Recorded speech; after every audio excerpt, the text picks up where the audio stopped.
It's been 20 years since the beginning of the Rwandan genocide, an event that saw 800,000 Tutsis and moderate Hutus killed over the course of 3 months in that African nation.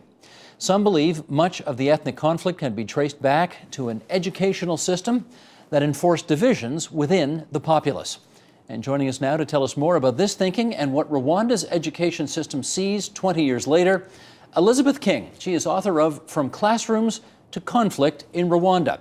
She's also a consultant for the Center for International Governance Innovations Africa Initiative in Waterloo, and it's so good to have you here. Nice to meet you. Thank you. It's my pleasure to be here. Let's just start, let's start from scratch. How did you end up researching Rwanda, of all places?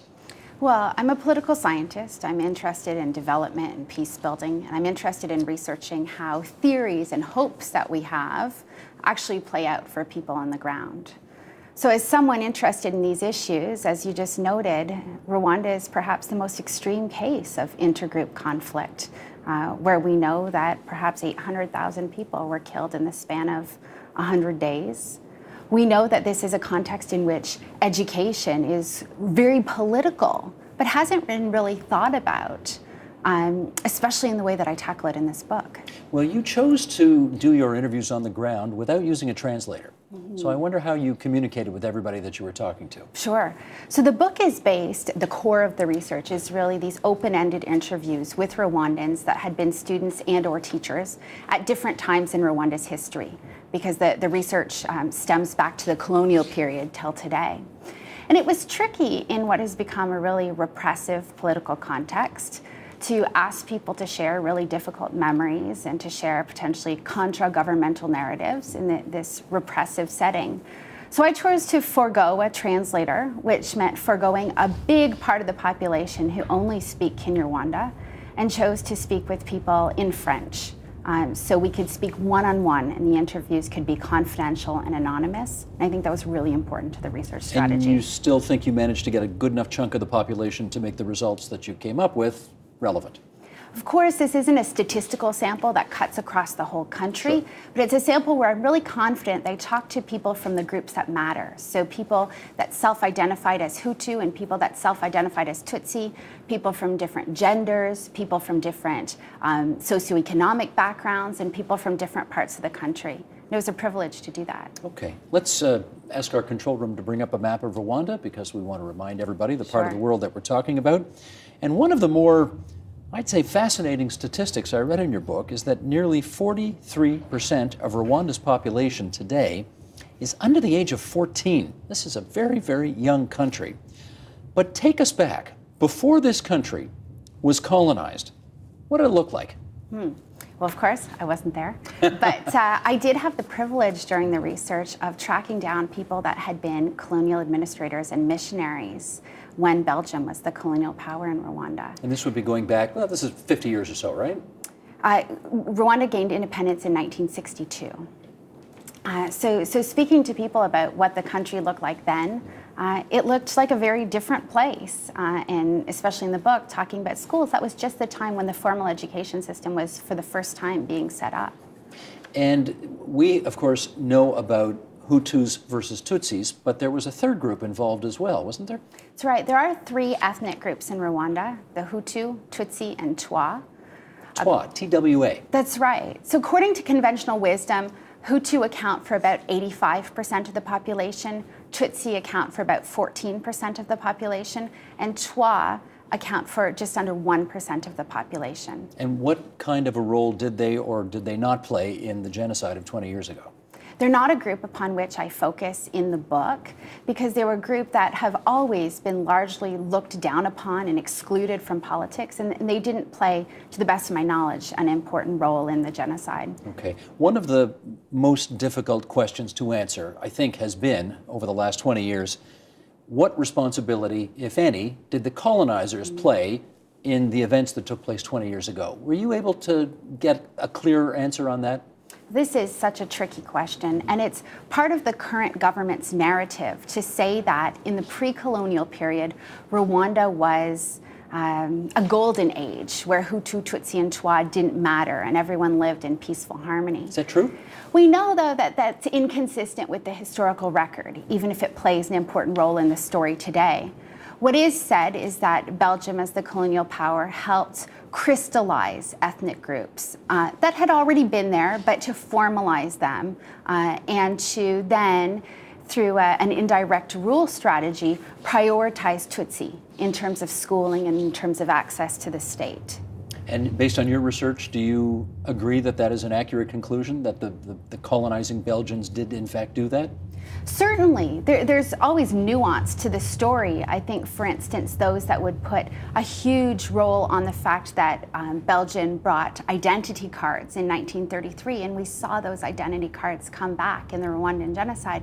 You know, we have to look to the role that Belgium played, but we also have to look to the role that Rwandans have played in constructing their own country and in constructing intergroup relations. And how differently did the narrative change after 1962 when the country became independent? Right, so this is a huge transition, a pivotal moment where Tutsi, who had been favored by the Belgian colonial power, were then taken their place by Hutu, who came to power. So both the first and the second president of Rwanda, so stretching from 1962 until the genocide in 1994, were Hutu. And power really reversed, and who had entitlement to the state and who had preferential entitlement to education also changed. I want to read a short excerpt from your book right now, because you did an interview with a Tutsi woman who talked about her experience at a primary school in Rwanda. Sure. And here's the quote. When we arrived at school, they said, Hutu, stand up, Tutsi, stand up.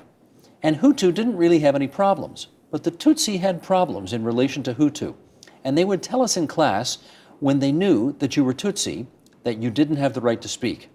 After making the list of Hutu and Tutsi, they would call the Hutu to the front, and they would take the seats in front, and us Tutsi, we had to sit at the back. Okay, this is well, let me just ask you the open-ended question. What did you infer from that? So in looking at education, we usually think about education, by which I mean formal schooling at primary and secondary levels, as contributing to peace. So the widespread belief is that it's a lack of education that contributes to conflict. And what I wanted to do in this book was flip this on its head and look at the ways in which schooling itself might contribute to underlying conflict. It reinforced those divisions. Yeah, I looked at both the content and the structure of schooling. So structure, who had access and how schools were set up, and then the content, history curriculum especially, pedagogy, and then what you're referring to here is classroom practices. And it was a common classroom practice during the 62 to 94 period to ask Hutu and Tutsi to stand up to self-identify by ethnic identity in class. Is it fair to say that this contributed to or laid the groundwork for the genocide to come? So I would say, and I would caution us, that education is not a smoking gun here. It's not the proximate cause. But from the perspective of always thinking about education as a builder for peace, yes, I would say a number of the practices that we know helped underlie conflict in Rwanda, collectivizing groups, stigmatizing groups, inequalities between groups. One of the places where those underlying factors developed was Rwanda's schools. All the way through, and post-secondary as well? I specifically focused on primary education. That's the level of education to which most Rwandans have access, and secondary education. Okay, and presumably once those stereotypes and values are ingrained at that age, they're there, right? It's pretty hard to get rid of them. There's certainly an argument to be made that youth are really impressionable and we develop race and social class attitudes as children. So it's certainly enduring to think about what's being taught and to think about schools as such an important place where what's being taught is legitimated. Right, so those cleavages having been put in place, it might not have taken so big a spark to light the bomb, as it were. And schooling was just one place. There are lots of other places where these same kind of cleavages were being replicated. I look at schooling as a reflector, but also as an amplifier. Reflector and amplifier. Okay, good. Let me, I'm going to set up another quote from your book here, because during the genocide, perpetrators murdered, these numbers are astonishing, nearly 75% of Rwanda's resident Tutsi population, along with tens of thousands of Hutu moderates. 75% of the country's teachers were killed, fled the country, or were imprisoned on genocide charges. Schools, of course, were closed completely.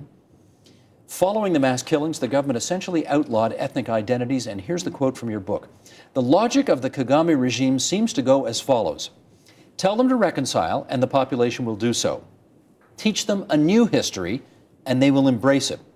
Notify them that Hutu, Tutsi, and Twa no longer exist, and it will be so. While on the surface, ordinary Rwandans may appear to embrace these initiatives, my interviews revealed deep disagreement. Let's pick that apart a bit. What did you make of the initial decision to follow this new narrative that these groups don't exist anymore, there's one shining new narrative and that's it? So in the aftermath of genocide, the government in power right now, the Rwandan Patriotic Front, is a group of mostly Tutsi who had been in exile in Uganda since 1959. So it's a small minority that controls the government.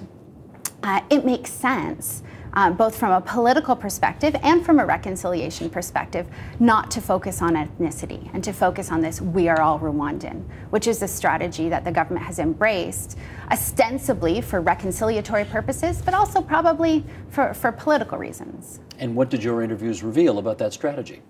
Well, I remember one interviewee in particular that really struck with me who said something to the effect, we go in the street and we smile and we wave hello, hello, not daring to reveal our true opinion. And I think that interview is really emblematic of what's going on more broadly in the country, that there's important progress, but there's this huge but, ... Because the true opinion that they want to reveal would be what? So there are many different perspectives in Rwanda today, in contrast to there being one mainstream government-approved narrative that people can share in public. There's a law today called a divisionism law, and it's meant to eradicate genocide ideology, but you can increasingly get thrown in jail on divisionism charges, perhaps just for disagreeing with the government. What's genocide ideology? Oh, this is a question you'd need to go back to perhaps Rwanda's Senate, who issued a report on it in 2006. But there's a host of things that are considered genocide ideology, which we would really, in Canada, probably think more about as disagreement. Disagreement, okay. The fact that you weren't of the country, that help you or hurt you more, in your view, to get the information that you wanted to get? That's an interesting question. I think that I had the privilege of going and speaking with people.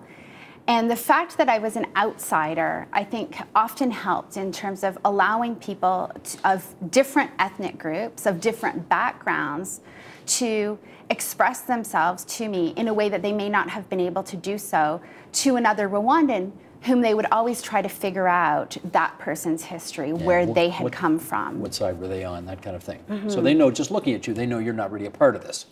That's right. And I also tried to work as a research strategy through something called snowball sampling, whereas I actually started meeting with Rwandans here in Toronto, who were then able to introduce me to people that they knew in Rwanda. And so to vouch for my basic integrity as that first step. And then each time I met with someone and had a meeting and talked with them, I would then ask them at the end if they could introduce me to someone else who might have a similar opinion to them and a different opinion to them. And that just modicum of trust, even if it was just a little at the beginning, I think also helped me in speaking with people.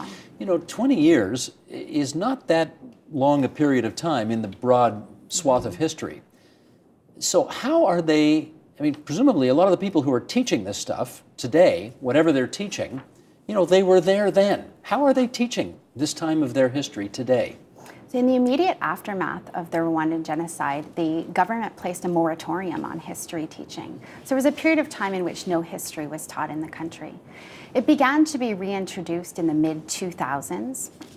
And at least as per the government, the narrative of the genocide and the civil war is one that focuses, if I can simplify for the purposes of our conversation, on Tutsi victims and Hutu perpetrators. Yeah. And simplifies things in that way, excluding from the narrative a huge segment of the population who also had important losses, not only in the genocide, but in crimes before the genocide and after the genocide. Teachers, coming back to your question too, are really reluctant to tackle these thorny, political, sensitive issues where they have personal experience on one side or the other and know that the political context in which they're teaching is a really tricky one. So, Elisabeth, in Rwanda today, to be a Tutsi is to be seen as what? A survivor. And to be a Hutu is to be seen as? Oftentimes a perpetrator, or as one person described themselves to me, of those that are not liked in Rwanda. Those that are not liked. Do you see any evidence that presumably over time, these things may change. Do you see any evidence that it is currently changing? Rwanda's made some remarkable progress since the genocide. There's been no large-scale return to violence. Politically, there's been a couple of elections, if problematic. Economically, the country's growing 7 or 8% per year. But justice is being implemented in a very one-sided way, and reconciliation is very top-down from my analysis. And while you can coerce something like a ceasefire, I don't think you can coerce justice or reconciliation. So when you say justice is being done in a singular fashion, what do you mean? There's been an extensive justice process called Gacaca in Rwanda, which many have praised. And it's a practical solution to the fact that there were over 130,000 perpetrators in jail in the years immediately after the genocide. But crimes committed by the current government are excluded entirely from that justice process. If you were a betting person, would you bet on Rwanda's future? Oh gosh, I want to bet on Rwanda's future. I met so many wonderful people and I have nothing but hope for them. But I think we do a continued disservice to Rwandans, as the international community has done for a very long time, if we pretend that there aren't important steps still to be taken for Rwanda to secure a durable peace. Like what? One would certainly be opening up political space. It's an important challenge that an important segment of the population feels that they are being excluded from memory. And that's a really difficult foundation on which to build reconciliation. I mean, I guess let's leave it here. Does Rwanda today look like Rwanda 2 years before the genocide or 2 years after the genocide? Yeah, this is such a tricky question. The book follows, 3 periods in Rwanda's history. And as much as there's these critical junctures where a lot changes, you also see this thread that so much is the same in this country. And people that have been on the ground much more recently in Rwanda than I would say that Rwanda today looks a lot like Rwanda a couple years before the genocide. And Rwandans with whom I'm in touch are really especially concerned about 2017. That's the year when President Kagame, according to the Constitution, is supposed to step down after having served two terms. Mm-hmm.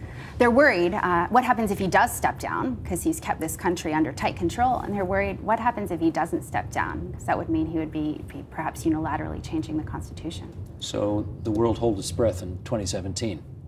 And I hope that schools and education and this focus on youth that are such an important part of the population might be part of the solution, as much as it's been part of the problem in the past. Gotcha.